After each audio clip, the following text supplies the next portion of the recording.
Kukodwa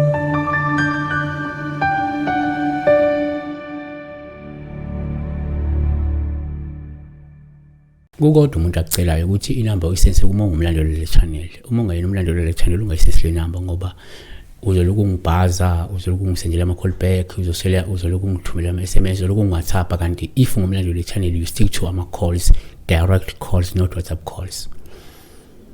And you phone after 9 ekseni till ngo-5 ntambama kuphela.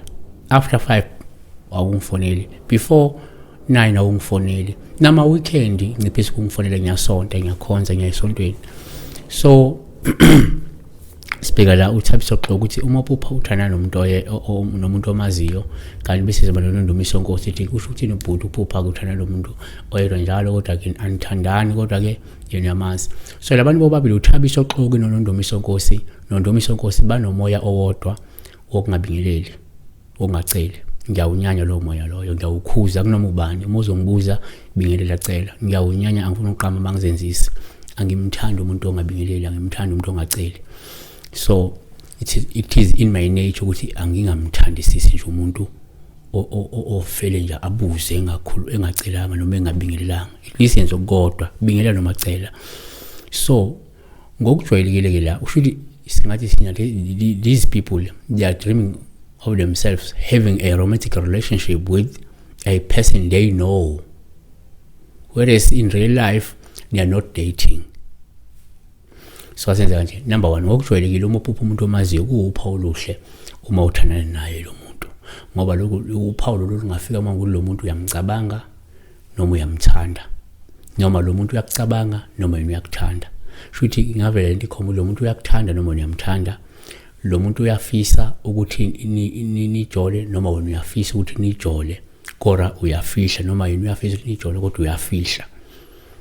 Izaga 27 verse 5, ukusola okusobala kungcono kunothando olufishiweyo.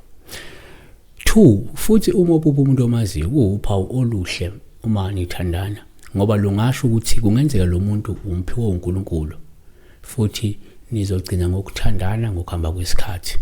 Izaga 18 verse 22, ofumana umfazi uthola okuhle uzuzile isisa kuNkulunkulu. UGenesis 2 verse 18, uJehova uNkulunkulu wathi ke akukuhle ukuba umuntu ahlale yedwa, ngizawumenzela umsizi onjengaye.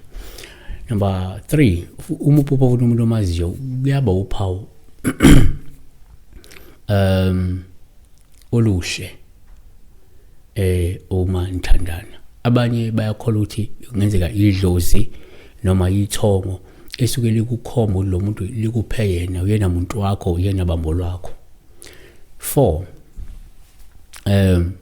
uma uphupha umuntu omaziyo kuyaba nje uphawu olubi uma uthandana naye, olunje osuke ngakhomba ukuthi ngenzeka lo muntu osekucele idalweni zakho, yabo, noma ukusebenzisela imithi ukuze ugcinise umthanda, yabona.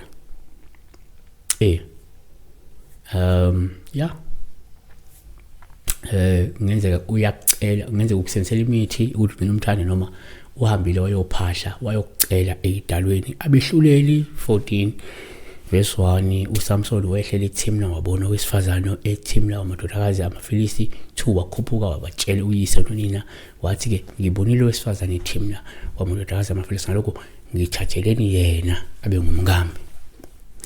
5, kuyenzeka kwesinye isikhathi uma uphupha umuntu omaziyo kuba uphawu lobu uma uthandana naye olungasho ukuthi khohlwa noma ke hlaza ngedela uma uthi uyamthanda.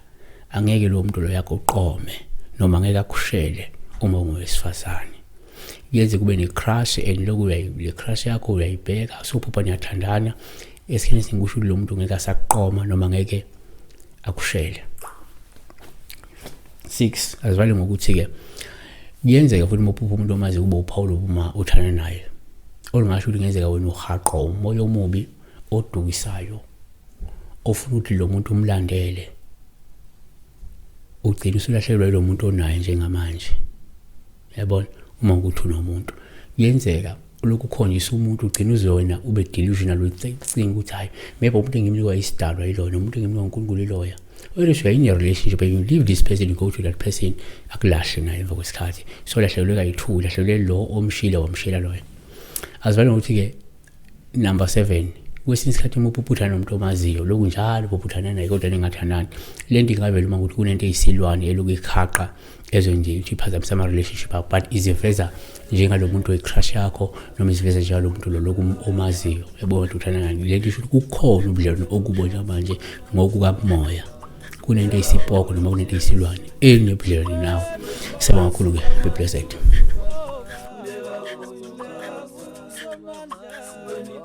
Kulela